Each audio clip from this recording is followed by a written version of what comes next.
The EAFC closed beta had its time, it was released, and now we're getting towards the end of that. Players had their chance to play through the game in its current state. And in today's video, we are going to be going through what are pretty much the early reviews of EAFC Ultimate Team. But before we do get into the video, if you want to have the final last month of FIFA 23 and for it to be a good one, then there is no better place than SkyCoach. SkyCoach offers cheap, fast and reliable FIFA 23 coins so that you don't need to spend the final month grinding. You can buy the players you want to buy, open the packs you want to open. So if you're interested, there is a link in the description down below, and if you use Fnatic at checkout, you'll also get yourself a 10% discount. And getting back into today's video, players have now had around 20 days of game time on the EAFC closed beta. That's more than enough time to get an impression of exactly what's going to happen, how the gameplay feels, some of the best game modes, and also some of the major issues. And it should be said that this is a closed beta, and the whole point of this is so that EA can gather feedback in order for them to improve it before the final release. So all of this is still up for changing, but based on current situations, this is what we know. Firstly, let's look at gameplay. Gameplay this year has been described as slower paced. Now, this can either be a good thing or a bad thing. We've been going through Reddit to see what other people are saying, and it is a mix. Some say it's good because it's more realistic, whereas on the other hand, there are some players that like it to be much faster paced, more of an arcadey feel. This is one of those things that will never be perfect, because it does really come down to personal preference more than anything. But let's go into some things which is not down to personal preference. Out of the comments that we've seen, people hate the new icons which are above players' heads to show the player that you're currently controlling and also the second player if you were to switch. This has thrown people off because they don't know which one's their first player and which one's their second player. On top of this, they are colored green, which is not the best choice when you are playing on a football pitch. It tends to blend with the background. And to make matters worse, there is absolutely no way in which you can switch the colors of these, well, as of right now. As expected, it is also extremely buggy. Now, as highlighted before, it is a closed beta, but with that said, what's been alarming to players is that a lot of the major issues are also still present within FIFA 23 and were part of the game on release. So now we're in a situation where, yes, even though it is a closed beta and you should expect there to be bugs, but these bugs were present at the beginning of FIFA 23,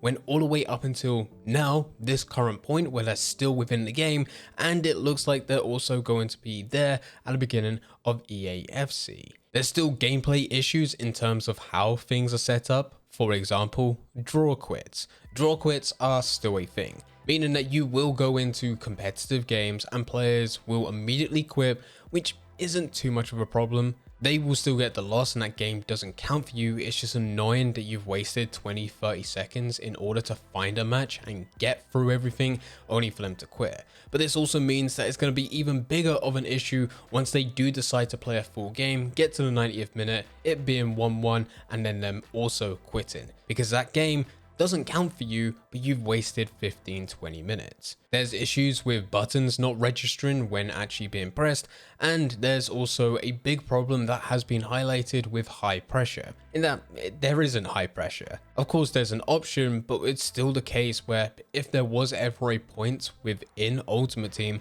where someone was to go 1-0 up and decide that they're going to pass around the back for the rest of the game, they could do it quite easily. You select high pressure, ultra attacking, it doesn't make much of a difference. These are the negatives that we've seen quite a lot of based on comments within videos, on Reddit, on Twitter, you name it. They're out there. But let's actually start looking at some of the positives. The introduction to women in Ultimate Team has blended real nicely. They're not overpowered, but thankfully they're also not weak. For some of the smaller female players with high pace and high agility, they've been described as being a old school Messi. which is only a positive. Sam Kerr has been described as just being a female Mbappe, so this as a whole is nice, meaning that they will be useful within game and not just a case of taking a female player and for them to be bullied off the ball every single time you came up to a male player. What is interesting is women are rated based against other women, so it's relative, and also men have the exact same thing. Their rating is relative to other men. So just because a male player may be stronger in real life doesn't necessarily mean that they're going to have a higher stat within game. Now that could be seen as unrealistic, but it works. It works with the game in terms of you being able to use female players. And this also ties in quite nicely to the next point, which is so far, strength is overpowered. EA announced with Hypermotion V that there will be new animations to shield and guard the ball, and that certainly comes into play, and strength just reinforces this. And it can be done with both male and female players. Yet again, hitting that point that it does blend quite nicely. At the beginning of this video, we talked about the slower paced gameplay, but it doesn't really take away from the gameplay. You can still do tiki-taka, it's still quite smooth. There's good moments within game with through balls as they have been revamped this year. And there are some situations where you can get a perfectly balanced pass, which just feels awesome. Moving away from just gameplay itself, let's talk about the menu. The menu is much cleaner, allowing you to move a lot quicker through the various sections, not having to go into SPC, select a specific SPC, and then going into the player menu to find the player.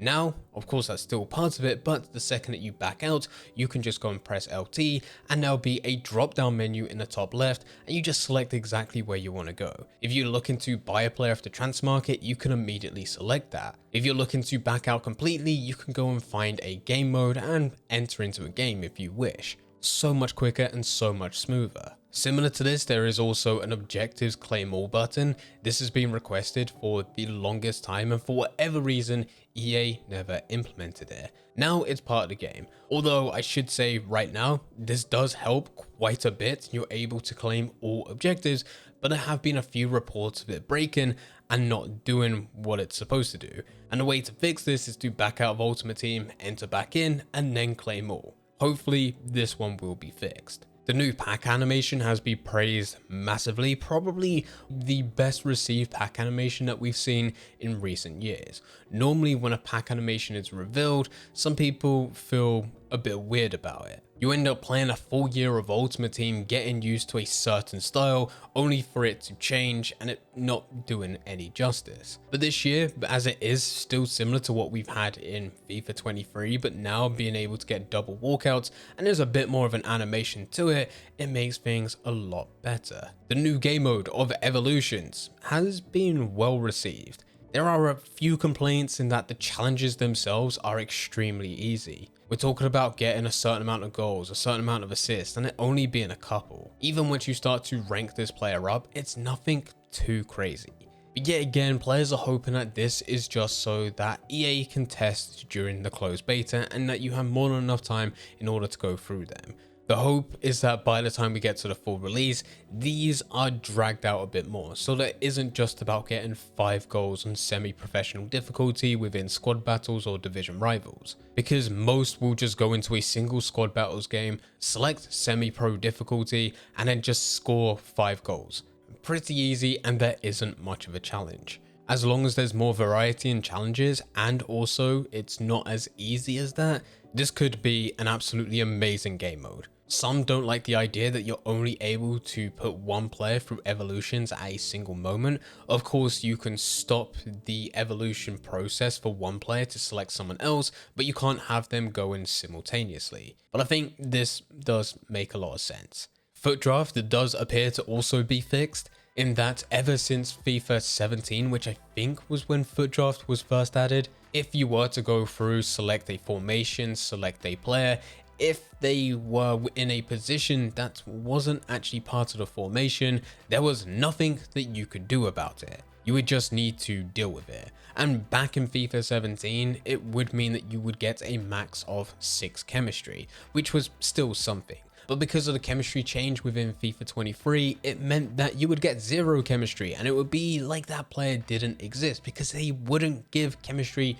to other players. Big issue. That problem's now fixed as long as they have the alternative position, in which you'll just need to select that player, move them into the correct position, and as long as they have that as an alternative position, they will immediately change, and you'll be able to get the chemistry. Another part which is also improved, although this used to be a thing years ago, is that if you were to go and pack any club items, in recent years you would have to store it to your club and then assign it, which can be very annoying, especially if you have quite a lot of items. Well, now we're going back to the old days where if you were to pack a club item, you can immediately assign that item as it is a new unassigned, rather than needing to store it and then assign it. Another small thing which makes life a lot easier. And this so far have been all the comments made about EAFC Ultimate Team. These are all the issues which have been raised several times, as well as all the positives which have also been raised several times. If you have had access to the EAFC closed beta and you feel like we're missing something,